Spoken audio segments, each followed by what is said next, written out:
কালেমা তাওহীদ আরশে লেখা, বামেত মুহাম্মদ আকা, হাবিবের পাশে হাবিব বসা।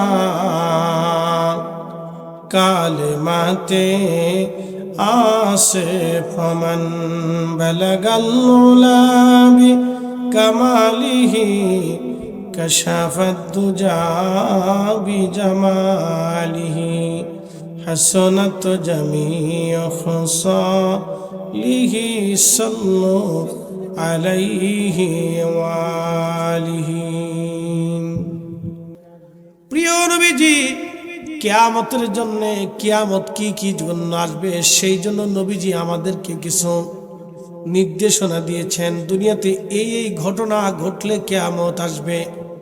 এই ঘটনাকে দুই ভাগে ভাগ করা হয়েছে। একটাকে বলা হয়েছে আলামতে কুবরা, আলামতে সুগরা। আলামত মানে নিদর্শন, যেই নিদর্শন আসলে দুনিয়া ভেঙে যাবে, তার দুইটা নিদর্শন ভাগ করা হয়েছে। একটা ছোট ছোট নিদর্শন আর একটা বড় বড় নিদর্শন। ছোট ছোট নিদর্শনকে বলা হয় আলামতে সুগরা, ছোট ছোট আলামত। আর আলামতে সুগরা হবে 85টা। 85টা আলামতে সুগরার পরে দুনিয়াতে আলামতে কুবরা আসবে, বড় বড় আলামত আসবে। খুব মনোযোগ দিবেন রায়পুরাবাসী।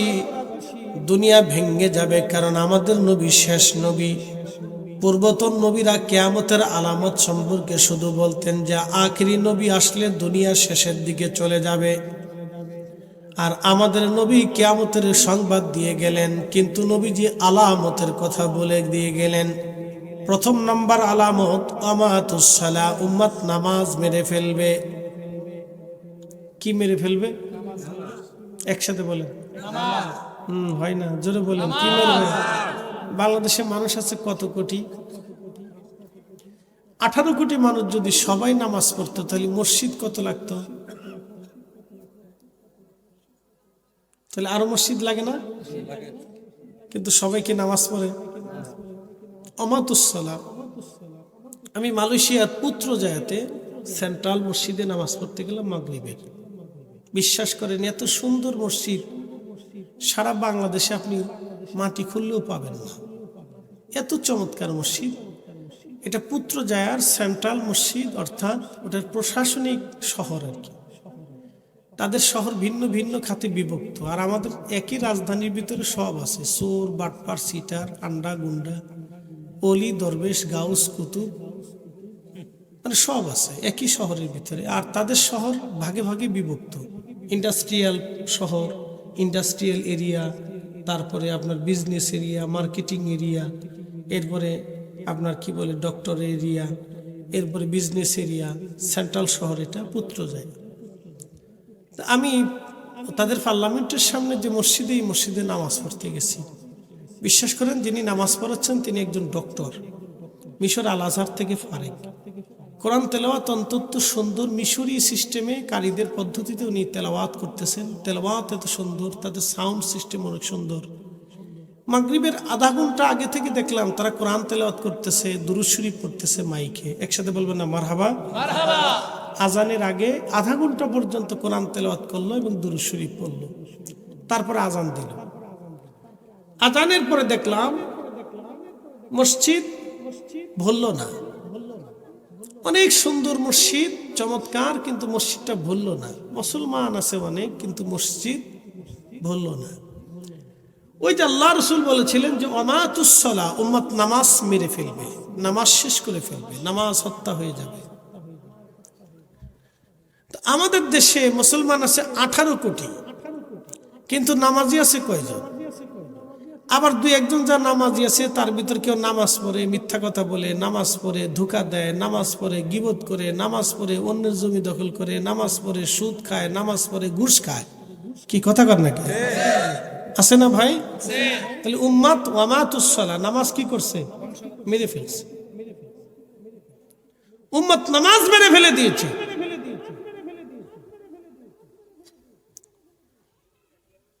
প্রিয় উপস্থিতি, খুব মনোযোগ দেবেন। উম্মত নামাজকে মেরে ফেলে দিবে, নামাজ থাকবে, নামাজি থাকবে, কিন্তু নামাজের সারমর্ম থাকবে না। আল্লাহ বলেন ইন্নাস সালাতা তানহা আনিল ফাহশাই ওয়াল মুনকার, নিশ্চয় নামাজ মানুষকে খারাপ কাজ থেকে, ফাহিশা কাজ থেকে ফিরায় রাখবে। নিশ্চয় নামাজ মানুষকে ফাহিশা এবং খারাপ কাজ থেকে মানুষকে ফিরাইয়া রাখবে। প্রিয় উপস্থিতি, এই দৃষ্টিকোণ থেকে যদি আপনি দেখেন তাহলে বাংলাদেশের কয়জনের নামাজ ঠিক মতো হয়েছে দেখেন। নামাজ পড়ার পরও মিথ্যা ছাড়তে পারে নাই। আমাদের বাংলাদেশের মানুষের একটা আদত অভ্যাস হলো তারা মিথ্যা কথা বলা এবং সিটারি করা। মনে কিছু নিয়েন না, মন খারাপ করার কিছু নাই, এটা একবার রক্তের সাথে মিশে গেছে। উনি সেনাবাহিনীর একজন অবসরপ্রাপ্ত সিনিয়র সার্জেন্ট অফিসার, ভালো করে বুঝে যাবেন। ওনাদেরকে সেনাবাহিনীতে একবারে নিয়মবর্তিতা, নীতিমালা, নৈতিকতা ওনাদেরকে একবারে ট্রেনিং এর সাথে সাথে শিক্ষা দেওয়া হয় যে জীবন যাবে কিন্তু নীতি যাবে না। আমাদের সেনাবাহিনীর একটা গুণ হচ্ছে তারা জীবন দিবে কিন্তু নীতি দেবে না। একসাথে বলবেন আল্লাহু আকবার। আমাদের বাংলাদেশের জনগণকে ওইভাবেই যদি ছোট্টকাল থেকে ট্রেনিং করে শিখানো যায় তাহলে হয়তো আমাদের দেশের পরিবর্তন হবে, নতুবা যতই চিল্লাফাল্লা করেন কাজ হবে না। আমি যেটা হিসাব করে দেখছি যে কোনো লাভ নাই, কারণ এরা সুযোগ পাইলে দাঁড়ায় পেশাব করে, সুযোগ পাইলে যেখানে সেখানে বাথরুম করে। কি মন খারাপ করার কিছু নাই তো, এটা বাস্তবতা থেকে বলতেছি। সুযোগ পাইলে চিন্তা করে যে মান কিছু দাঁড়াই যায়। আর যদি সুযোগ পায় যে বান্ডিল একটা পরে রয়েছে তাহলে পরে আর কোনো কথাই নেই। কি কথা ঠিক আছে না ভাই? তাহলে আর কোনো কথা, দোকানে বাকি খাইলে ফেরত দেয় না, টাকা ফেরত দেয় না, বাকি যে খাইছে আর টাকা ফেরত দেয় না। দোকানদার চিন্তা করে যে আমি মালে কম দিয়ে দিব, জীবনে আর কোনোদিন তারে মাফ চাই নাই। এরকম আছে, বহু আছে, হাজারে হাজারে আছে, অথচ জাপ বন্ধ করে নামাজে গেছে, এরকম আছে। তাহলে এই হচ্ছে আমাদের দেশের পরিস্থিতি। পরিস্থিতি খুব ভয়াবহ, এই জন্য ভূমিকম্প আসবে। এটা আমি বারবার বলতেছি, মাঝে মধ্যে বলি ভূমিকম্প আসবে। বলে কেন আসবে হুজুর? এসে এই জাতিকে একটা চরম মূল্য দিতে হবে, অনেক বড় মূল্য দিতে হবে, তাদের মূল্য চুকাইতে হবে। ভূমিকম্প আসবে, বহু মানুষ মারা যাবে, এ জাতির মূল্য চুকাইতে হবে। বলে কেন জানেন? কালকে একটা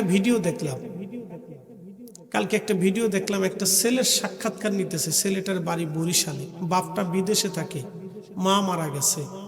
নারী সমাজ ভালো করে শুনে যান, মাটা মারা গেছে, ছেলেটার বয়স 6 থেকে 7 বছরে একটা শিশু বাচ্চা। মা তাকে পিটাইয়া সৎ মা তাকে মারতে মারতে ঘর থেকে বের করে দিছে। ছেলেটা বরিশাল থেকে লঞ্চে উঠে এসে ঢাকা শহরের আপনার এই যে কি বলে এটা না, রেল জংশনের নাম কি, কমলাপুর রেল স্টেশনে এসে ওখানে রয়েছে। একজন সাক্ষাৎকার নিচ্ছে, তোমার আব্বা কি জানে? কয় না, জানে না, আমার মা মারে, সৎ মা, আমি পালাই চলে আসছি। আমার দিকে তাকান তো, আপনি বলেন এই বাচ্চার প্রত্যেক দিনের কান্না, চোখের পানি কি আর সে জমা হয় না? কথা কর না কেন, জমা হয় না? এই বাচ্চাটাকে পৌঁছাই দেওয়ার দায়িত্ব কার? রাষ্ট্রের। এই বাচ্চাটা রেল জংশনে কেন থাকবে? রাষ্ট্রের দায়িত্ব ছিল এই বাচ্চাটা কেন রেল জংশনে? রাষ্ট্রের প্রশাসন তাকে নিয়ে তার বাড়ি পর্যন্ত পৌঁছাবে এবং ওই মহিলাকে অবশ্যই শাস্তি দিতে হবে যে কেন এই বাচ্চাকে ঘর থেকে বের করে দিল। এই কথা কর না কেন? আপনি উন্নত বিশ্ব যায় দেখেন তো, একটা বাচ্চা যদি কারো বিরুদ্ধে মামলা করে যে এই লোক আমাকে মারছে, প্রেসিডেন্ট ফোন দিলেও তাকে ছাড়বে না, প্রেসিডেন্ট ফোন দিলেও ছাড়বে না, আদালত তাকে শাস্তি দিবে। আর আমাদের দেশে দেখেন তো আপনি, তাহলে বলেন কেন ভূমিকম্প আসবে না? ভূমিকম্প কেন আসবে না আপনি বলেন? ভূমিকম্প আসবে, আরো বহু কারণ আছে যেগুলি বললে আমাদের গায়ে লাগবে, ওগুলি বলবো না। আমাদেরও গায়ে লাগবে, সেগুলি বলবো না। ভূমিকম্প আরো কারণে আসবে। পৃথিবীর একটা জাতিকে আল্লাহ ধ্বংসই করে দিয়েছেন। কোন জাতি জানেন? হযরত লূত আলাইহিস সালামের জাতিকে। লূত কওমে লূত, হযরত লূত আলাইহিস সালামের জাতিকে আল্লাহ একেবারে মাটির সাথে মিসমার করে দিয়ে বাহারে মায়ের দিয়ে জর্দানে এখনো সেটা জিন্দা আছে। কিসের কারণে জানেন? লেওয়াতাতের জন্য, সমকামিতার জন্য, পুরুষে পুরুষে সমকামিতার জন্য। লা হাওলা ওয়ালা কুওয়াতা ইল্লা বিল্লাহিল আলিয়্যিল আযীম। এই কারণে এই দেশে ভূমিকম্প আসবে, আল্লাহ জাতিকে ধ্বংস করে দেবে। সমকামীরা আন্দোলন করে, সমকামীরা আন্দোলন করে যে আমরা অধিকার চাই। বাচ্চা বল, সমকামীর কি অধিকার আছে বলেন আপনি? কুকুরে কুকুরে, কোন পুরুষ কুকুরে জীবনে কোনোদিন দেখছেন সঙ্গমে লিপ্ত হয়েছে? কোন নারী কুকুর জীবনে দেখছেন সঙ্গমে লিপ্ত হয়েছে? আরে কুত্তা, গরু, ছাগল, পশু, পাখি, জানোয়ারে যেটা চিন্তা করে না সেটাই মানব জাতি চিন্তা করে, যার কারণে গজব আসবে। কথা কন না কেন, ঠিক কিনা? কি আসবে? কথা কন না, কি আসবে? গজব আসবে। যেটা পশু পাখি চিন্তা করে না সেটা মানুষের চিন্তা করে, এই জন্য গজব আসবে। এই জন্য জমিন লাড়াচাড়া দিবে। পালাবেন কোথায়? চিন্তা করছেন সাগরে? না, সুযোগ নেই। আল্লাহ বলছেন ওয়া ইদাল বিহারু ফুজ্জিরাত ওয়া ইদাল বিহারু ফুজ্জিরাত। সাগর উদ্দোলিত হয়ে যাবে, পালানোর কোনো রাস্তা হবে না। ভাবলেন সাগরে জায়গা না হলে পাহাড়ে চলে যাবেন, আল্লাহ বলে দিলেন ওয়া তাকুনুল জিবালু কালইহিনিল মানফুস। ধ্বনিত পশমের মতো পাহাড় উড়ে উড়ে উড়ে উড়ে চলে যাবে, ভাববেন আপনি আকাশে পালিয়ে যাবেন। আল্লাহ বললেন ইজাস সামাউ ফাতারাত, আসমান ভেঙে ভেঙে পড়বে। ওয়া ইদাল কাওয়াকিবু তাসারাত, নক্ষত্রগুলি ভেঙে ভেঙে ভেঙে ভেঙে পড়বে। ভাববেন আপনি জমিনের গভীরে পালাবেন, জমিন মাটি খুঁড়ে নিচে পালিয়ে যাবেন, তাহাও হবে না। আল্লাহ বলেন ইদা জিলাতিল আরদু জিলসালাহা, জমিন কাঁপতে থাকবে, ভয়ঙ্কর ভূমিকম্প হতে থাকবে। একবার জোরে বলেন আল্লাহু আকবার। নারী সমাজ ভালো করে শুনে যাবেন, যেই মহিলাটা বাচ্চাটাকে মেরে মেরে ঘর থেকে বের করে দিলে, এতটুকুন একটা বাচ্চা কি বুঝেও? এতটুকুন একটা বাচ্চা বুঝে কি? তাকে মেরে মেরে পিটিয়ে পিটিয়ে ঘর থেকে বের করে দিল। ও তো এতিম। নবীজি বলেন আমার উম্মতের, আরে তোমরা যদি এতিম লালন পালন করো তাহলে শোনো, আমি নবী যেই জান্নাতের মধ্যে থাকবো, তুমি আমার সাথে সেই জান্নাতের মধ্যে থাকবা। একবার জোরে বলা যাবে কি মারহাবা? পৃথিবীর মধ্যে একজনকে আল্লাহ রাব্বুল আলামিন এতিম বানালেন, তিনি আমার আপনার নবী। আল্লাহ বলেন আলাম ইয়াজিদিকা ইয়াতীমান ফাআওয়া। নবীজি, আমি কি আপনাকে এতিম পাই নাই হুজুর? আমি কি আপনাকে আশ্রয় দেই নাই? নবী গো, আপনি এতিম ছিলেন, আমি আল্লাহ আপনাকে আশ্রয় দিয়েছি। খুব মনোযোগ দিয়ে শুনবেন। প্রিয় নবী মায়ের রেহেমে আসলেন, 6 মাস বয়স হয়ে গেল। হজরতে খাজা আব্দুল্লাহ রওনা দিলেন মদিনার দিকে, ব্যবসা করার জন্য রওনা দিলেন শামের দিকে। ব্যবসার উদ্দেশ্য করে ফিরে আসতেছিলেন, তখন মদিনার উপকণ্ঠ দিয়ে আসতে হতো, ওইটাই রাস্তা ছিল। ওই রাস্তা দিয়ে আসার সময় হজরত আব্দুল্লাহ অসুস্থ হয়ে গেলেন। অসুস্থ হয়ে যাওয়ার পরে হজরতে আব্দুল্লাহ তিনি মদিনাতুল মুনাওয়ারাতে ইন্তেকাল করলেন। মদিনাতুল মুনাওয়ারাতে ইন্তেকাল করার পর ওনাকে এখানে দাফন করা হলো। সংবাদ আসলো নবীজির আব্বা জান দুনিয়াতে নাই। আব্বাকে আল্লাহ রাব্বুল আলামিন তার কাছে নিয়ে চলে গেলেন। নবীজি এতিম হয়ে গেলেন। দুনিয়াতে আসার আগেই তিনি বাবা দেখতে পারলেন না। দুনিয়াতে আসার আগে নবীকে আল্লাহ এতিম বানিয়ে দিলেন, নিয়ে চলে গেলেন আল্লাহ তার কাছে। বন্ধু, আল্লাহর নবী দুনিয়াতে আসলেন, কি চমৎকার শোনেন। হজরত আব্দুল মুত্তালিব রাত্রিবেলা মাঝে মধ্যে স্বপ্ন দেখতেন। কে জানি বলে যায়, আব্দুল মুত্তালিব রে, তুমি বড় ভাগ্যবান। আব্দুল মুত্তালিব, তোমার একটা নাতি দুনিয়াতে আসতেছে, সাইয়েদা আমেনার রেহেমে তিনি আখিরি নবী হবে, জগৎ জুড়া তার সম্মান হবে। পৃথিবীর এমন কোনো জনপদ নাই যেই জনপদে যার প্রশংসা না ছড়িয়ে যাবে। আব্দুল মুত্তালিব, তার নাম রাখবা তুমি মুহাম্মদ সাল্লাল্লাহু আলাইহি ওয়াসাল্লাম। একবার জোরে বলা যাবে কি আল্লাহু আকবার।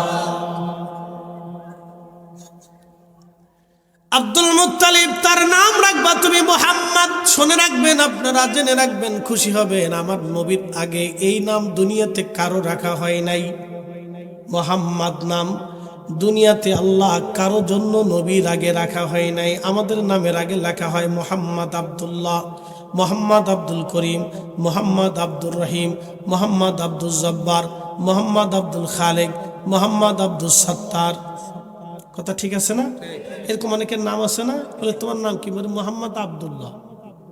অনেকে বলে মোহাম্মদ আব্দুল্লাহ। আমি আগে নাম বলতাম, আমার নাম মোহাম্মদ জহিরুল ইসলাম।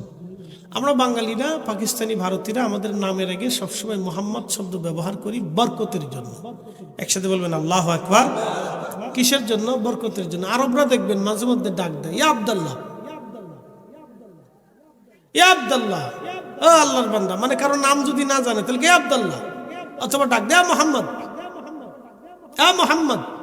কারো না চিনলেও আমার রসুলের নিসবতকে উপেক্ষা করে, মানে উদ্দেশ্য করে তারা ডাকে ইয়া মোহাম্মদ, ইয়া মোহাম্মদ, তাল তাল, হে মোহাম্মদ আসো। মানে নাম জানে না কিন্তু নবীজির নামে ডাকে যে তুমি আসো, এদিকে আসো।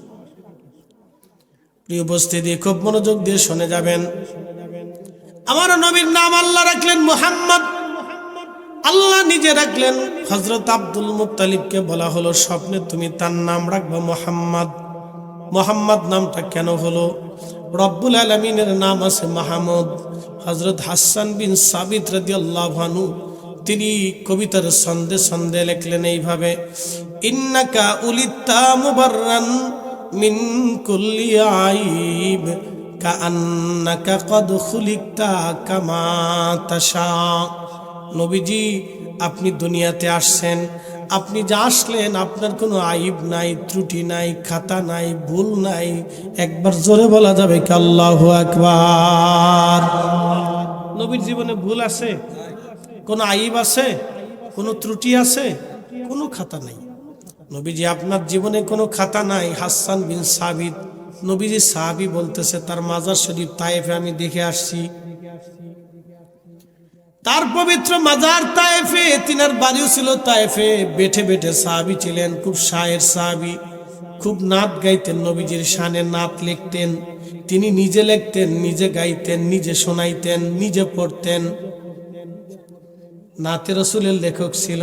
তিনি লিখতেছেন ইন্নাকা উলিতা মুবাররান মিন কুল্লি আইব। নবীজি, আপনার জীবনে কোনো গুনাহ নাই, কোনো আইব নাই, কোনো ত্রুটি নাই, কোনো খাতা নাই, কোনো ভুল নাই। শত শত সাহাবীদের সামনে মসজিদের নববীতে দাঁড়ায় দাঁড়ায় বলতেছে কাআন্নাকা খুলিকতা কামা তাশা। নবীজি, আপনার এই সুরত, এই আকৃতি, এই অবয়ব বানানোর আগে, সৃষ্টি করার আগে রব্বুল আলামিন আপনার সাথে মনে হয় পরামর্শ করে নিয়েছিল যে আপনার এই সৌন্দর্য, এই জামালিয়াত, এই জামালিয়াত। আল্লাহর নবী এত সুন্দর ছিলেন, সুন্দর জামালিয়াত দেখে হাসান বিন সাবিত বলতেছে ইয়া রাসূলুল্লাহ, আপনার এই জামালিয়াত আল্লাহ আপনার সাথে পরামর্শ করে সৃষ্টি করেছিল। একবার জোরে বলা যাবে কি আল্লাহু আকবার। তাহলে বুঝেন তো নবীর জামালিয়াত কত সুন্দর ছিল, নবী কত সুন্দর ছিলেন। তাহলে আপনি একটু বুঝেন। প্রিয় উপস্থিতি, হাসান বিন সাবিত রাদিয়াল্লাহু আনহু এরপরে ডাক দেখো আদাম্মাল ইলাহু ইসমান নবী বিইসমিহি ইযা ক্বালা ফিল খামসিল মুয়াজ্জিন আশহাদ। নবী গো, ইয়া রাসূলুল্লাহ, আপনার এই নামকে আল্লাহ এমনভাবে সমুন্নত করেছেন, এতটাই মর্যাদাশীল বানিয়েছেন, প্রত্যেক আজানে, প্রত্যেক আজানে, প্রত্যেক আজানে আল্লাহ নামের পরে আপনি নবীর নামের সাক্ষ্য দেওয়াকে আল্লাহ ওয়াজিব বানিয়ে দিয়েছে, লাজেম বানিয়ে দিয়েছে, আবশ্যিক করে দিয়েছে। জোরে কন্না মারহাবা। আচ্ছা, আপনাদেরকে প্রশ্ন করি, ঢাকার মাগরিব, নরসিংদীর মাগরিব কি একসাথে হয়? ঢাকার মাগরিব ঠাকুরগাঁর মাগরিব কি একসাথে হয়? ঠাকুরগাঁর মাগরিব আর লাহোরের মাগরিব কি একসাথে হয়? লাহোরের মাগরিব আর আফগানিস্তানের মাগরিব কি একসাথে হয়? আফগানের মাগরিব আর ইরানের মাগরিব কি একসাথে হয়? ইরানের মাগরিব আর ইরাকের মাগরিব কি একসাথে হয়? ইরাকের মাগরিব আর সৌদি আরবের মাগরিব কি একসাথে হয়? তার মানে বোঝা গেল সূর্য যেতে থাকে, সূর্য যেতে থাকে, আজান চলতে থাকে, সূর্য যেতে থাকে, আজান চলতে থাকে, সূর্য যেতে থাকে, আজান চলতে থাকে। 1 সেকেন্ডের জন্য পৃথিবীতে আজান বন্ধ থাকে না। এর অর্থ হচ্ছে 1 মিনিটের জন্য পৃথিবীতে আজান বন্ধ থাকে না। হ্যাঁ, প্রত্যেক মিনিটেই মিনিটেই আজান চালু আছে। প্রত্যেক আজানে আজানে আমার নবীর নাম চালু আল্লাহ নিজে রেখে দিয়েছে। একসাথে বলবেন আল্লাহু আকবার। আরো জোরে বলেন। অটোমেটিক। কে চালু রাখছে? কে চালু রাখছে? এবার বুঝে যান ওনার মর্যাদা কত। এই জন্য হাসান বিন সাবিত ডাক দেয়া বলতেছে, ইয়া রাসূলুল্লাহ, ওয়া দাম্মাল ইলাহু ইসমান নবী বি ইসমিহি ইদা ক্বালা ফিল খামসিল মুয়াজ্জিন আশহাদ। নবীজি, আপনার নামকে আল্লাহ এমন ভাবে সমুন্নত করেছেন, এমন ভাবে জারি করে দিয়েছেন ইয়া রাসূলুল্লাহ, যা আপনার নাম আজানের বাক্যের সাথে 5 ওয়াক্ত আজানে মুয়াজ্জিন আপনার নাম উচ্চারণ করতে থাকে। হুজুর, ওয়া শাক্কালাহু লিউদিল্লাহু ফাজুল আরশি মাহমুদুন ওয়া হাদা মুহাম্মদ। নবীজি, আরশে মুআল্লার একটা নাম আছে, আরশে মুআল্লা বলা। আরশের মালিকের একটা নাম আছে, মালিকের নাম মাহমুদ। আরশের মালিকওয়ালার নাম হলো মাহমুদ। আল্লাহর একটা সিফাতি নাম আছে মাহমুদ। এই মাহমুদ শব্দ থেকে আপনি নবীর নাম আল্লাহ রাখছে মুহাম্মদ সাল্লাল্লাহু আলাইহি ওয়াসাল্লাম। একবার জোরে বলা যাবে কি মারহাবা? আল্লাহুম্মা সাল্লি আলা।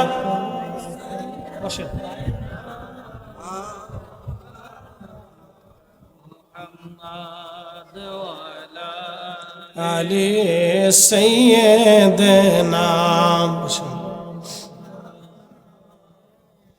হয় না জবান খুলে আল্লাহুম্মা সাল্লি আলা। মাশাআল্লাহ। একটু আওয়াজ দিয়ে বললে বাইরের লোক শুনবে যে হুজুর একা না, কিছু লোক আছে। ওয়ালা আলী সাইয়্যিদনা।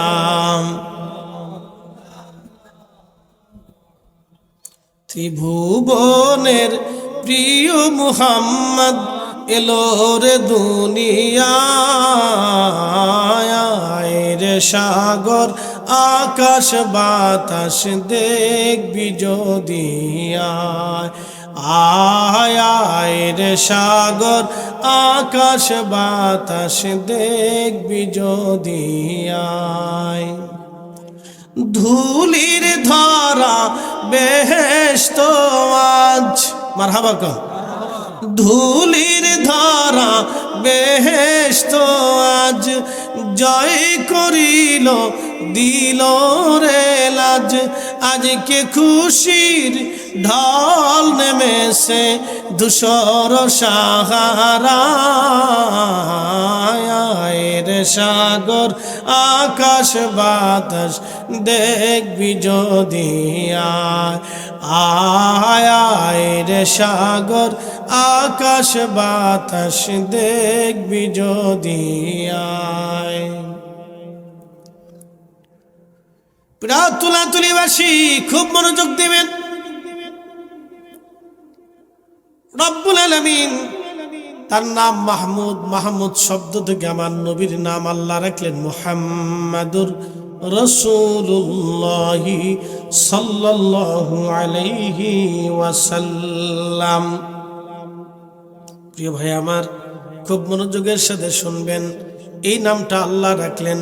ও আব্দুল মুত্তালিব, তুমি এই নবীর নাম রাখবা মুহাম্মদ। হযরত আমেনা রাত্রিবেলা ঘুমিয়ে থাকেন। কে জানি স্বপ্নে সে বলে যা আমেনা, তুমি অনেক বড় ভাগ্যবতী, তোমার উদরে আখিরি নবী। আমেনা রে, তুমি তার নাম রাখবে মুহাম্মদ সাল্লাল্লাহু আলাইহি ওয়াসাল্লাম।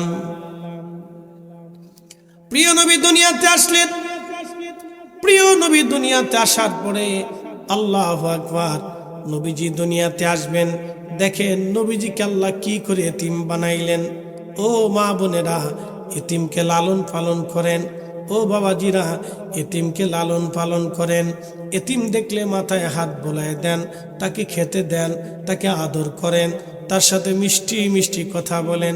কারণ আল্লাহ সবাইকে এতিম বানায় না, আমার নবীজিকে আল্লাহ এতিম বানিয়েছিল। এই জন্য যারা এতিমকে ভালোবাসে তারা মূলত আমার রসুলকেই মহাব্বত করে। কথা বলেন ঠিক কিনা?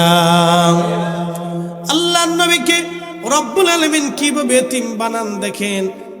নবীজি দুনিয়াতে আসলেন, মা হযরত আমেনা রাদিয়াল্লাহু তাআলা আনহা তিনি নবীজিকে ধাত্রী হিসেবে হযরতে হালিমাতুস সাদিয়াকে বেছে নিলেন। হযরত হালিমা রাদিয়াল্লাহু আনহা ভাগ্য গুণে আমার নবীকে পেয়ে গেলেন। তিনি মক্কায় আসার পরে দেখলেন মক্কার কারো বাড়ি কোনো বাচ্চা কাচ্চা নাই। তো মক্কার মানুষের আগে ধাত্রী হিসেবে, মা হিসেবে সন্তান এনে লালন পালন করতেন হযরত আমেনা। হযরত হালিমা তিনি যায় দেখলেন মক্কায় কারো বাড়ি কোনো বাচ্চা কাচ্চা নাই। স্বামীকে বললেন, স্বামী রে চলো ফিরে চলে যাই, কারো ঘরে যেহেতু বাচ্চা নাই তাহলে আমরাও চলে যাব। স্বামী ডাক দিল, হালিমারে একেবারে শূন্য ফিরে যাওয়ার চাইতে কিছু না কিছু নিয়ে যাওয়া তো অনেক ভালো।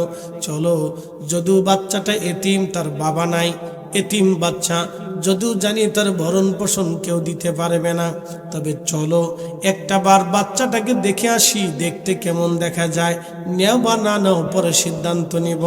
হযরত আমেনা হালিমা বললেন, আমি দেখার জন্য গেলাম নবীজির বেলাদাতের ঘরে। যায় দেখি সাদা এবং সবুজ রেশমের কাপড় দিয়ে নবীজিকে ঘিরে রাখা ছিল। চমৎকার সুঘ্রাণ আসতেছিল নবীজির জিসম থেকে। আমি মোহিত হয়ে গেলাম।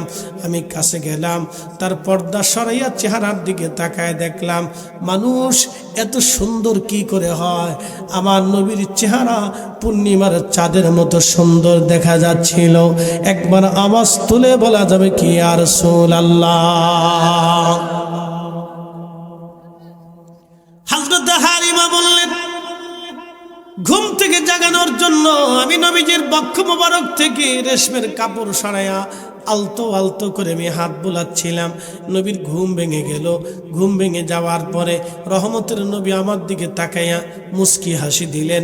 মুস্কি হাসি দেওয়ার পরে রহমতের নবীজি সৌন্দর্য দেখে আমি মোহিত হলাম। আমি লক্ষ্য করলাম তার জুলফি মোবারকের মাঝখান থেকে একটা নূর মোবারক বের হয়ে গেল। খেলা আলা সামা, একবারে মধ্য আকাশ পর্যন্ত নূর চলে গেল। আমি দেখলাম, খুব মনোযোগ দেন, আমি লিখি নাই। আল্লামা মোল্লা আলী কারি মাক্কি রাহমাতুল্লাহ আলাইহি আল মাউরিদুর রাবি ফি মাউলিদিন নবীর মধ্যে কি ঘটনাখানা লেখেন। ২৭টি কিতাব থেকে তিনি ঘটনাখানা লিপিবদ্ধ করেছেন, নকল করেছেন। বিশ্ববিখ্যাত মুহাদ্দিস, এ হারাম শরীফের ইমাম, তিনি লিখতেছেন খেলাল আস-সামা, একেবারে অর্ধ আকাশ পর্যন্ত নূর চলে গেল। ওই কপালে হযরত হালিমা চুমা লাগাইলেন।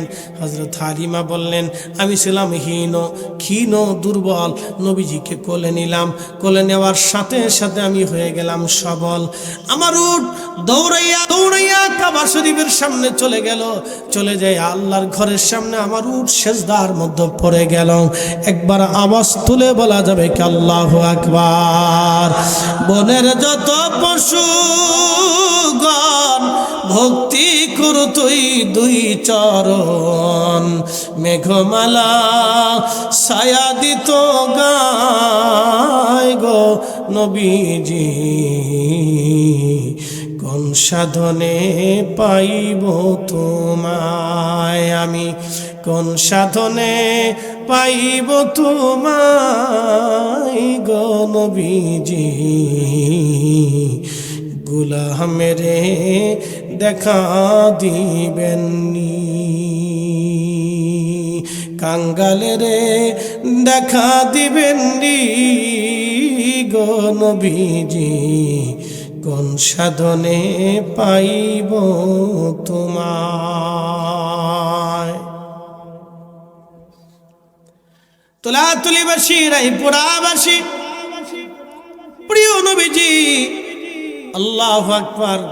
নবীজিকে হালিমা নিয়ে চলে গেলেন। অনেক লম্বা ঘটনা। নিয়ে চলে যাওয়ার পরে আবার ফেরত দিয়ে গেলেন। ফেরত দিয়ে যখন গেলেন তখন হযরত আব্দুল মুত্তালিব বললেন, ওগো আমেনারে মা, তুমি তোমার সন্তানটাকে নিয়ে তার আব্বা হযরত আব্দুল্লাহর কবর জিয়ারত করে আসো, মদিনার থেকে তুমি ঘুরে আসো। হযরত আমেনা সন্তানকে সাথে করে নিয়ে রওনা দিলেন, মদিনাতুল মুনাওয়ারাতে চলে আসলেন। প্রায় বহুদিন মদিনাতে অপেক্ষা করলেন। মদিনার বাচ্চারা খেলাধুলা করে, নবীজিও হেঁটে হেঁটে যায়। মদিনার পুকুরে বাচ্চারা গোসল করে, নবীজি পুকুরের পাশে বসে থাকে। একজন ইহুদি পাদ্রী দেখতেছে বাচ্চারা খেলাধুলা করে, কিন্তু একটা বাচ্চা পুকুরের পাশে বসে থাকে। ওই বাচ্চাটার মাথার উপরে আকাশের মেঘ ছায়া দেয়। আসতে হয়ে গেল, জোরে বলেন আল্লাহু আকবার। কিসে ছায়া দেয়? আকাশের মেঘে ছায়া দেয়। ওই বাচ্চাটাকে আকাশের মেঘে ছায়া দেয়। ইহুদি পাদ্রী খবর নিল এই বাচ্চাটাকে, কারণ ইহুদি পাদ্রী তাওরাতে, জবুরে, ইনজিলে যা যা পাওয়ার তা তা পেয়ে গেলেন। ইহুদি পাদ্রী আকাশের দিকে তাকাইয়া দেখে মেঘে ছায়া দেয়। তাওরাতে, জবুরে নিদর্শন পেয়ে গেলেন। খোঁজ নিলেন এই বাচ্চাটা কার। বলে বাচ্চার বাড়ি মক্কায়। বলে এইখানে কেন? বলে বেড়াতে এসেছে। বলে মাটা কোথায়? আমি তার সাথে দেখা করব। পাদ্রী চলে গেলেন হযরত আমেনার কাছে, যা বলেন, আমেনা, আমি একজন পাদ্রী, ধর্মযাজক। তাওরাতে, জবুরে, ইনজিলে আমি যা পাইছি, আপনি তার মা, তার বাবা এই মদিনায় ইন্তেকাল করেছে। তিনি কুরাইশি হাশেমি, কুরাইশি হাশেমি। ওগো আমেনা, এই বাচ্চার যে নিদর্শন আমি দেখেছি, শোনেন, আমি যতটুকু জানলাম তিনি আখিরি নবী, আখিরি নবী, তিনি নবী হবে, নবী হবে। চিৎকার মেরে জোরে বলেন না আল্লাহু আকবার। আমেনা রে, এই মদিনায় আপনি আর থাকবেন না, কারণ মদিনার আশেপাশে অনেক ইহুদিদের বসবাস আছে। কট্টর ইহুদিরা যদি জানে যে আপনার এই সন্তানটা অনাগত নবী হয়ে আসতেছে, তাহলে তারা তাকে হত্যা করার জন্য চেষ্টা করবে। আপনি তাড়াতাড়ি তাকে নিয়ে তার মাতুলায়ের দিকে, তার বাড়ির দিকে, মক্কার দিকে চলে যান। দেরি করবেন না গো আমেনা, তাড়াতাড়ি ওকে নিয়ে চলে যান। হযরত আমেনা ক্ষতির চিন্তা করে সন্তানকে নিয়ে রওনা দিলেন। সাথে ছিলেন মাত্র দাসী সুয়াইবা।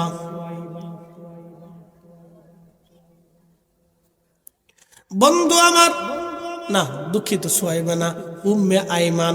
সাথে ছিল হযরতে উম্মে আইমান রাদিয়াল্লাহু আনহা। হযরত উম্মে আইমানকে নিয়ে হযরত আমেনা এবং নবীজিকে নিয়ে রওনা করলেন বর্তমান আরবেরা আবওয়া নামক স্থান, যেখানে নবীজির আম্মাজানের মাজার আছে।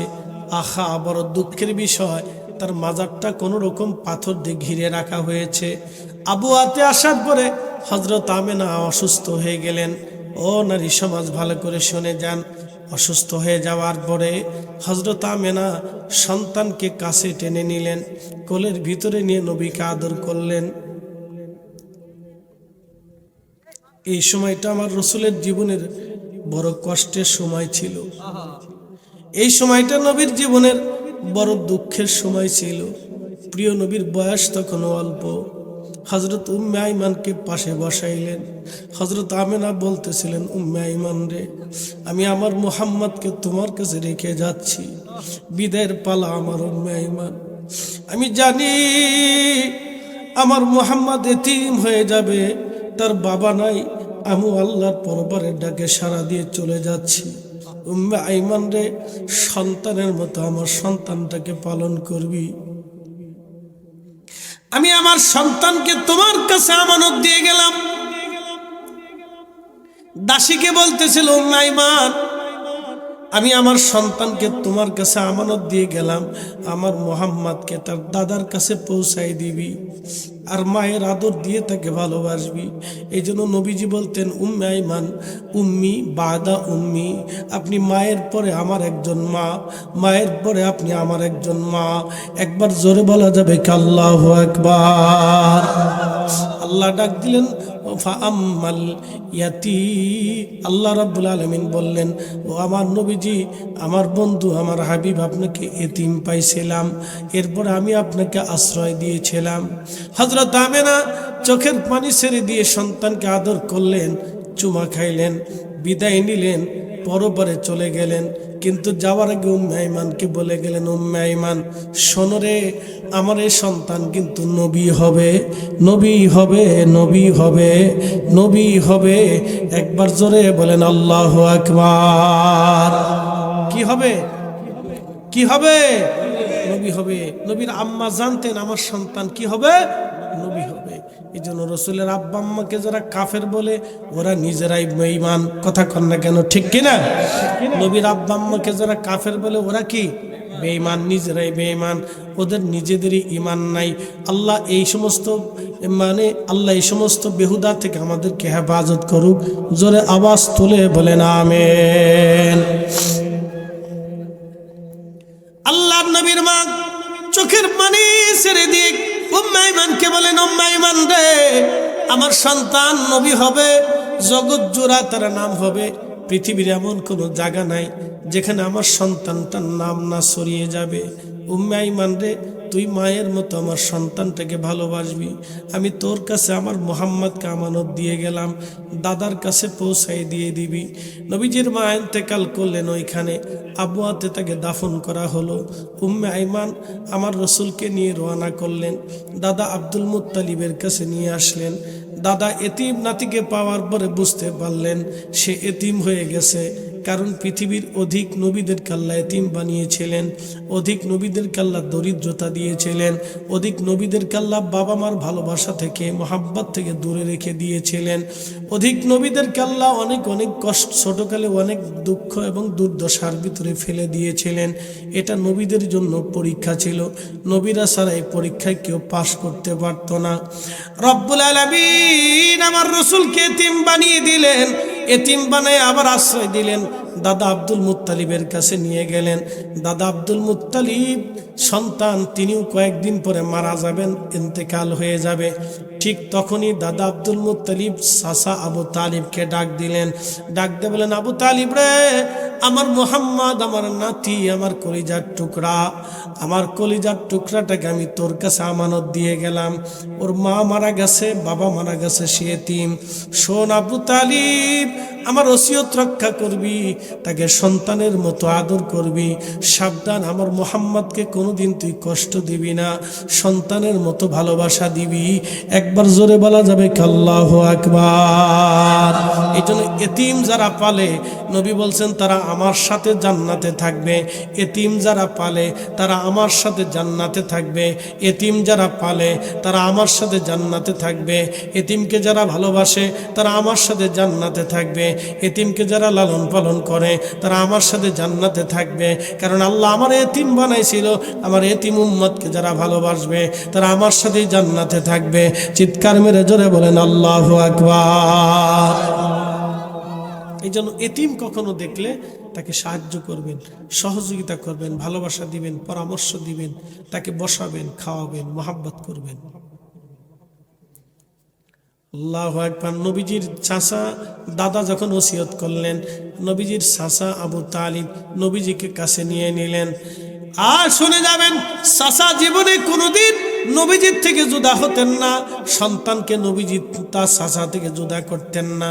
আবু তালিবের ছেলের নাম হযরতে আলী এবং হযরতে জাফর। মারহাবা কন। নবীজির আপন চাচাতো ভাই ছিলেন হযরতে আলী।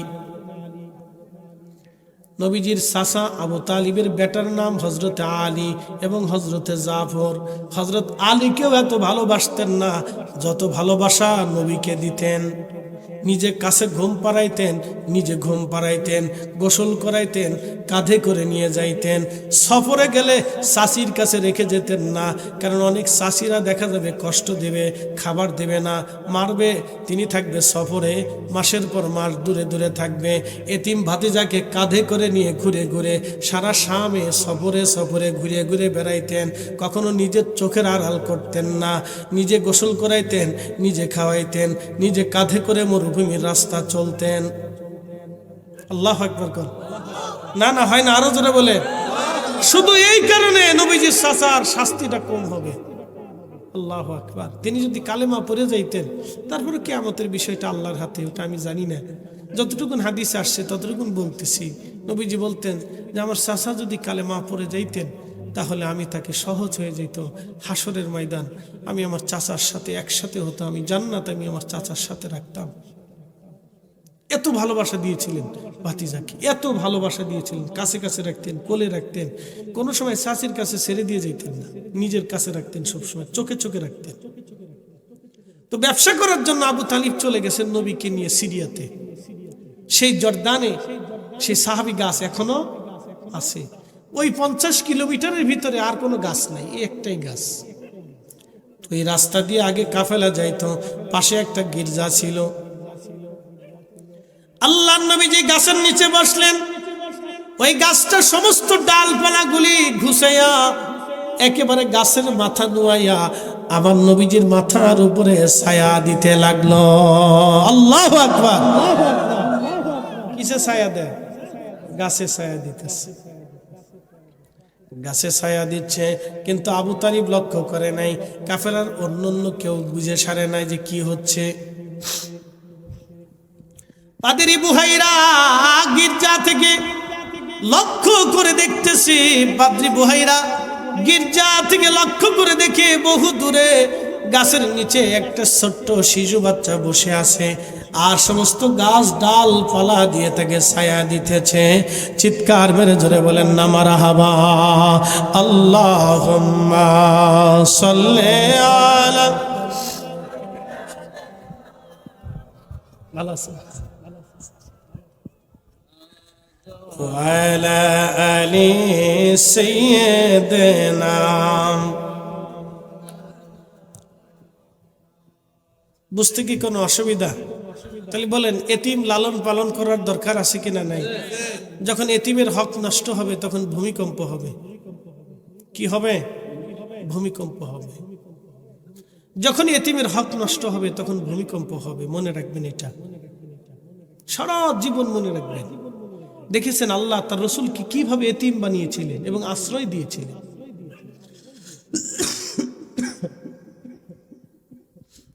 নবীজির চাচা আবু তালিব তিনি লক্ষ্য করেন নাই যে কি ঘটনা ঘটছে, কিন্তু পাদ্রী বুহাইরা দেখতেছে। পাদ্রী বুহাইরা ডাক দিলেন এই কাফেলার প্রধানকে, বলে আমি কাফেলার প্রধান। বলে আপনার নাম কি? বলে আবু তালিব। আজকের দিনটা আপনি আমাদের কাছে দাওয়াত নেন, এই গির্জায় আপনাদেরকে খাওয়াবো। আবু তালিব চিন্তা করলেন, বহুবার এই রাস্তা দিয়ে আমি ব্যবসা করার জন্য গেলাম, জীবনেও কোনোদিন পাদ্রী আমারে দাওয়াত দিয়ে খাওয়াই নাই, কিন্তু আজকে হঠাৎ করে পাদ্রী আমারে দাওয়াত দিতে চাই কেন? কিন্তু পাদ্রী তো কাউকে খাওয়াইতে চায় না, পাদ্রী যারে খাওয়াবে তিনি রাহমাতুল লিল আলামিন, রাহমাতুল লিল আলামিন। পাদ্রীর চিন্তা, আমি একটা বার এই শিশু নবীরে দাওয়াত করে খাওয়াবো, কারণ এই নবী নবুয়াতের কোরআন নাজিল হতে হতে আমি ততদিন আর দুনিয়াতে বেঁচে থাকবো না, আমি নবীর নবুয়াত হয়তো দেখতে পারবো না, কিন্তু একটা বার আমি তারে মেহমানদারি করে দিয়ে যাই, যাতে কিয়ামতের ময়দানে বলতে পারবো আমি নবীরে দাওয়াত করে খাওয়াইছি। লক্ষ্য করেন, তো দাওয়াত দিছে, তো সবাই খাইতে আসছে, কিন্তু নবীজিকে আবু তালিব বলছে, ভাতিজা সন্তান আমার, তো তুমি পাহারা দাও, তোমার জন্য আমরা খাবার নিয়ে আসব। সবাই যখন পাদ্রীর বাড়ি খাইতে গেছে গির্জাতে, পাদ্রী ডাক দিয়ে বলল, তোমরা সবাই আসছো, কিন্তু একজনকে রেখে আসছো, কারণ পাদ্রীর মাসুক হলো নবী। কথা ঠিক কিনা? এখন আপনারা আম্মা আমাকে আজকের মাহফিলে আপনাদের দাওয়াত হয়েছে, আজকের মাহফিলের দাওয়াত দিচ্ছেন, এখন আমি আসিনি, অনেক হুজুর আসছে, তখন আপনারা বলবেন যে আমাদের প্রধান বক্তা কো। কথা ঠিক আছে না?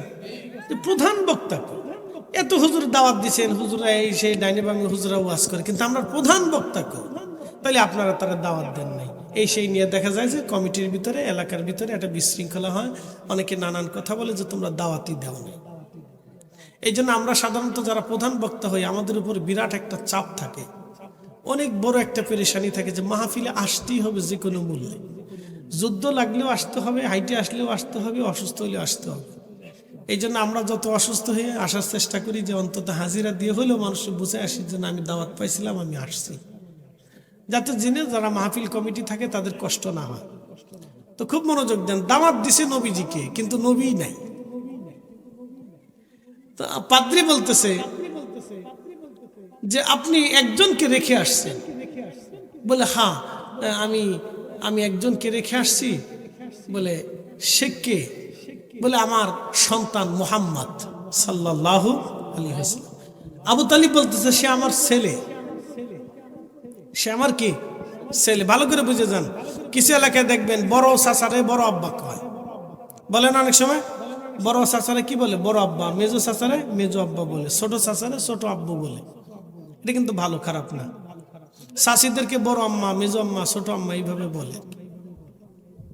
তো খুব মনোযোগ দিবেন। তা আবু তালিব বলতেছে এটা আমার সন্তান। তো পাদ্রী বলতেছে আবু তালিব সে আপনার সন্তান না, আপনি তার চাচা। আবু তালিব বলতেছে পাদ্রী আমি চাচা, তুমি কি করে জানো? বলে তাওরাত জবুর ইনজিলে এইভাবেই লেখা আছে। আল্লাহ, আল্লাহু আকবার, আল্লাহু আকবার। তাওরাত জবুর ইনজিলে এইভাবে লেখা আছে। আবু তালিব তুমি তার চাচা লাগো, তুমি তার বাবা হও না। তার বাবার নাম আব্দুল্লাহ, সে ইন্তেকাল করেছেন তার দুনিয়াতে আসার আগে। তার মা আমেনা তিনিও ছোট্টকালে ইন্তেকাল করেছেন। তিনি বনু হাশেমি কুরাইশি। আবু তালিব তুমি তার চাচা। তাওরাতে জবুরে তোমার কথা লেখা আছে, তোমার নামও লেখা আছে, তুমি তার চাচা লাগো। আবু তালিব শোনো, আমি তো তোমাদেরকে দাওয়াত দেই নাই, আমি ওই নবীকে একবেলা খাওয়ানোর জন্য দাওয়াত দিয়েছিলাম। আবু তালিব তুমি জানো না, তোমার এই ভাতিজাও এই গাছের নিচে বসার পরে এই গাছের ডালপালা গুছাইয়া এই নবীকে ছায়া দিয়েছে। আবু তালিব তাড়াতাড়ি করে সামনে থাকবেন না, আপনি চলে যান আপনার দেশে। কারণ কট্টর ইহুদিরা যদি জানে এই বাচ্চাটা নবী হবে তাহলে তাকে হত্যা করার চেষ্টা করবে। আপনি বিপদ থেকে বাঁচতে হলে তাড়াতাড়ি তাকে নিয়ে চলে যান, কখনো আর তাকে সামনে আনবেন না। তখন ফিলিস্তিন, সিরিয়া, জর্দান এই অঞ্চলকে বলা হতো শাম। মনে রাখবেন, সিরিয়া, ফিলিস্তিন, জর্দান, লেবানন এই চারটা অঞ্চলটাকে আগে বলা হতো শাম। শাম বলা হতো, এই অঞ্চলকে শাম বলা হতো। এই অঞ্চলে ওই যে সিরিয়ার যে গোলান ভূমি আছে, গোলান, এই গোলানে প্রচুর পরিমাণে ফসল হয়, এত উর্বর যে গাছ লাগাইলেই ফসল হয়ে যায়, প্রচুর ফসল হয় সিরিয়াতে। এই জন্য এই অঞ্চল থেকে সারা আরবে খাবার যাইত।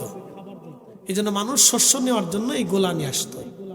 যে গোলানটা বর্তমান ইসরায়েল দখল করে নিয়ে গেছে, গোলান, এটিকে বলা হয় গোলান মালভূমি।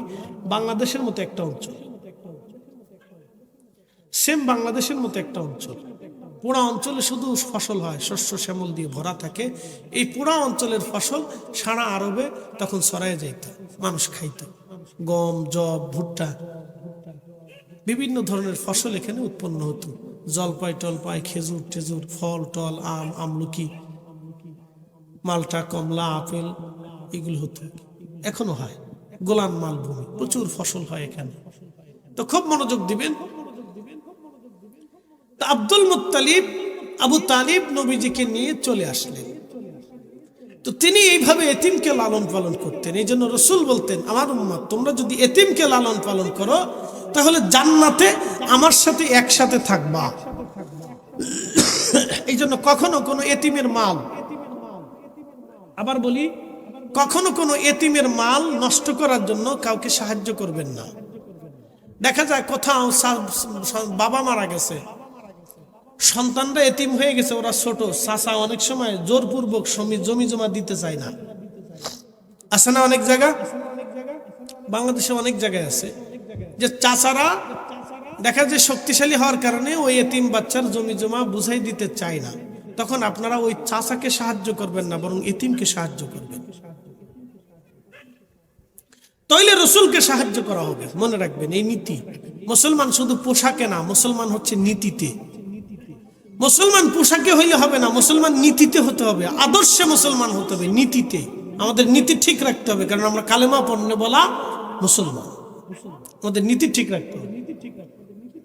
হ্যাঁ, আমাদের মুসলমান হতে হবে, আমরা নীতিতে মুসলমান, নীতিতে হতে হবে। এই জন্য আল্লাহ আমাদেরকে নীতির মুসলমান হওয়ার তৌফিক দান করুন, সকলে বলেন আমিন। এতিম লালন পালন করবেন, কি পালন করবেন? এতিম। জোরে বলেন কি করবেন?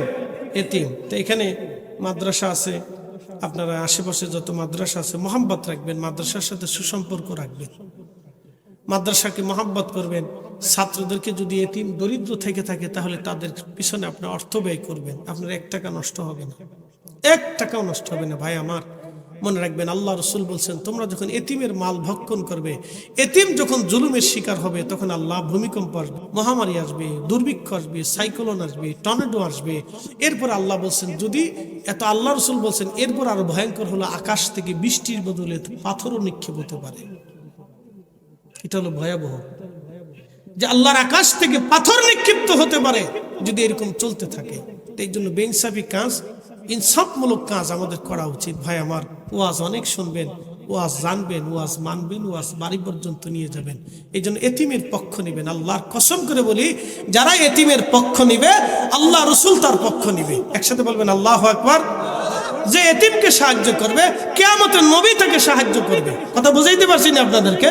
যে এতিমকে সাহায্য করবে, কিয়ামতের ময়দানে নবী তাকে সাহায্য করবে। যে এতিমের বিরোধিতা করবে, কিয়ামতের ময়দানে নবী তার বিরোধিতা করবে। যে এতিমকে সাহায্য করবে না, কিয়ামতের ময়দানে ওই উম্মতকে আল্লাহর নবী তারাই দিবে যে দূর হয়ে যা, তুই এতিমকে সাহায্য করিস নি, আজকে আমার কাছে কোনো সাহায্য পাবি না। সুকান সুকান বলে তাড়িয়ে দিবে। এই জন্য এতিম লালন পালন করবে, এতিমকে ভালোবাসবেন। আসলে অসুস্থতা, আমার আর একটা প্রোগ্রাম আছে, আমার ছেলেটা খুব অসুস্থ, হসপিটালে দোয়া করবেন, আল্লাহ যেন সুস্থ করে দেন। আসেন আমরা একটু জিকির করি মহব্বতে, আল্লাহ আল্লাহ আল্লাহ আল্লাহ। জবান খুলে আল্লাহ আল্লাহ আল্লাহ আল্লাহ আল্লাহ। আখেরাতে পার হবি তুই ফুল সিরাতের পৌল, আল্লাহ আল্লাহ আল্লাহ। যেই দিন কাজী হবে, জর্রা জর্রা হিসাব নিবে, আহা সেই দিন তোমায় কে তরাবে, সেই দিন তোমায় কে তরাবে। মুহাম্মদ রাসূল আখেরাতে পার হবি তুই ফুল সিরাতের পৌল, আল্লাহ আল্লাহ।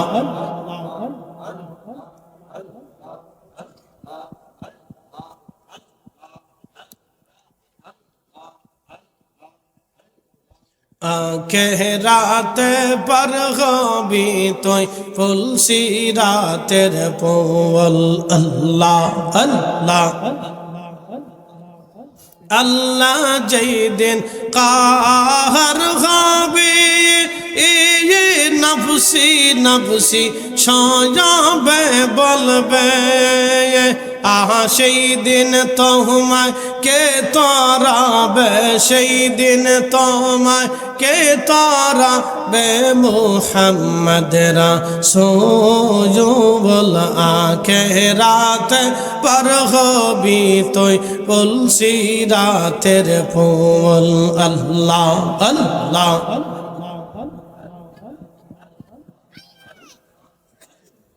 আখেরাতে পার হবি তুই ফুল সিরাতের পৌল, আল্লাহ আল্লাহ আল্লাহ আল্লাহ আল্লাহ।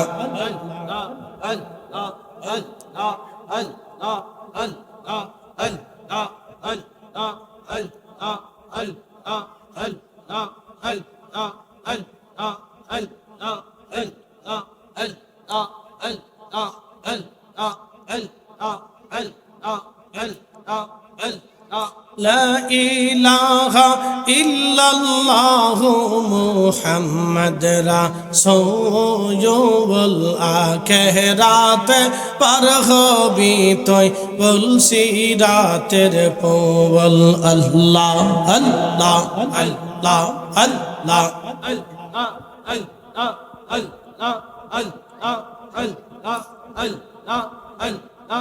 লা ইলাহা ইল্লাল্লাহু মুহাম্মাদুর রাসূলুল্লাহ সাল্লাল্লাহু আলাইহি ওয়াসাল্লাম। আলহামদুলিল্লাহ, হুজুর অনেক ব্যস্ততার ভিতরে অল্প সময়ের ভিতরে হুজুরের সিরিয়ালটা পাইছি। হুজুর আমাদের এখানে আসছে, আলহামদুলিল্লাহ চমৎকার আলোচনা করছেন। হুজুর দোয়া করবেন, দোয়ার আগে দিয়ে আমাদের আল্লাহর হুজুরে হাত তুলে বলি আল্লাহুম্মা আমিন।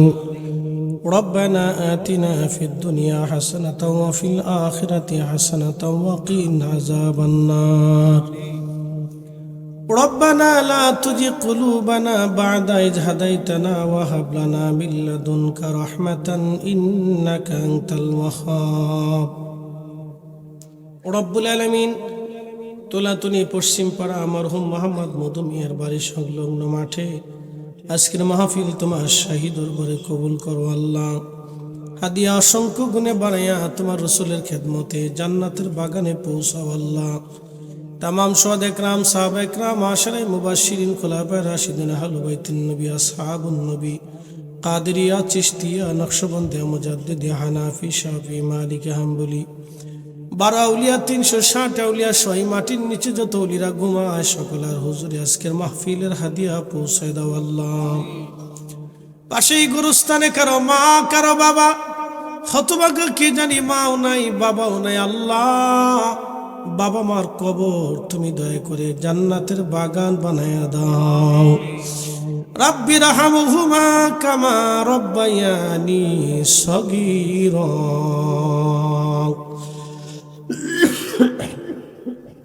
রব্বুল আলামিন জনাব মৌলানা মোহাম্মদ আল হাসিব ভাই, তিনার আব্বাজান মরহুম মধুমিয়া সাহেব আজকে দুনিয়ায় নাই আল্লাহ। বাবার কবরটা সহ পূর্বপুরুষের কবর জান্নাতের বাগান বানায় দাও। ছেলেটা আলেম হয়েছে আল্লাহ, আমার আব্বা আমার জন্য আলেম বানানোর জন্য মাকে ওসিয়ত করে গিয়েছিলেন আল্লাহ। আমার বাবা মা সহ যারা কবরে সবাইকে মাফ করে দাও। অনেক মা বোনেরা হাত পেতে বসে আছে রব্বুল আলামিন, মা বোনদের হাত তোমার শাহী দরবারে কবুল করে নাও আল্লাহ। অনেকে জটিল কঠিন রোগে আক্রান্ত হয়ে হসপিটালে পড়ে আছে আল্লাহ। আমার কলিজার টুকরা সন্তানটা হসপিটালে, রব্বুল আলামিন মেহেরবানি করে আল্লাহ সকলার বাচ্চা কাচ্চাকে সুস্থ রেখে দীর্ঘ নেক হায়াত বাড়াইয়া দাও রব্বুল আলামিন। অনেক মা বোনেরা হাত পেতে বসে আছে, জানি না কোন মা কোন মাসে হাত পেতে বসে আছে। মালিক, মা বোনদের দোয়াগুলি তোমার শাহী দরবারে কবুল করে নাও আল্লাহ। এই এলাকার উপরে তোমার অবারিত সাকিনা নাজিল করো আল্লাহ। ঘরে ঘরে বরকত দিয়ে দাও আল্লাহ। আল্লাহ প্রত্যেক বছরে আমার মাওলানা হাসিব ভাইকে এই মাহফিল খানা করার তৌফিক তুমি নসিব করে দাও আল্লাহ। এই মাহফিলের জন্য যারা অর্থ দিয়ে বিত্ত দিয়ে সাহায্য সহযোগিতা করলো তাদের বাড়ি ঘর তুমি রহমত দিয়ে ভরিয়া দাও আল্লাহ। আলহামদুলিল্লাহি রাব্বিল আলামিন, আসসালাতু ওয়াসসালামু আলা রাসূলিহিল কারীম।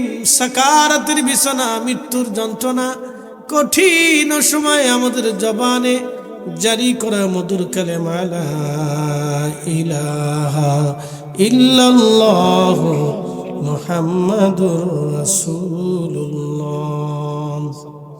সাল্লাল্লাহু আলাইহি ওয়াসাল্লাম। আসসালামু আলাইকুম ওয়া রাহমাতুল্লাহি তাআলা ওয়া বারাকাতুহু।